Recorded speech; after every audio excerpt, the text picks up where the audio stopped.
বাড়ছে গরম, এরই মধ্যে ফের বৃষ্টির পূর্বাভাস রাজ্যে। ভিজবে দক্ষিণবঙ্গের একাধিক জেলা।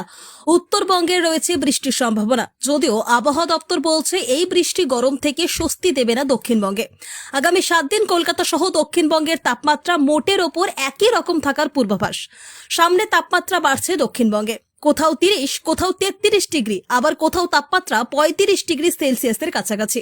আপাতত তাপমাত্রা আর নতুন করে না বাড়লেও কমারও সম্ভাবনা নেই। চলতি সপ্তাহে তাপমাত্রা একই রকম থাকবে, তারপরের দুদিনে আরো কিছুটা চড়বে পারদ। আগামী মঙ্গলবার পর্যন্ত সর্বোচ্চ তাপমাত্রার বিশেষ কোনো পরিবর্তন হবে না দক্ষিণবঙ্গে। তারপরের দুদিনে সর্বনিম্ন তাপমাত্রা 2 থেকে 3 ডিগ্রি পর্যন্ত বৃদ্ধি পেতে পারে, অর্থাৎ স্বাভাবিকের আরো উপরে পৌঁছে যাবে তাপমাত্রা। রবিবার থেকে টানা 3 দিন আবার ভিজতে পারে বঙ্গ।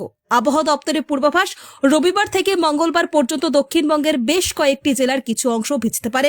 বজ্রবিদ্যুৎ সহ হালকা বৃষ্টির সম্ভাবনা। ভারী বৃষ্টি হবে না আপাতত। বুধবার থেকে ফের শুষ্ক আবহাওয়া বজায় থাকবে রাজ্যে।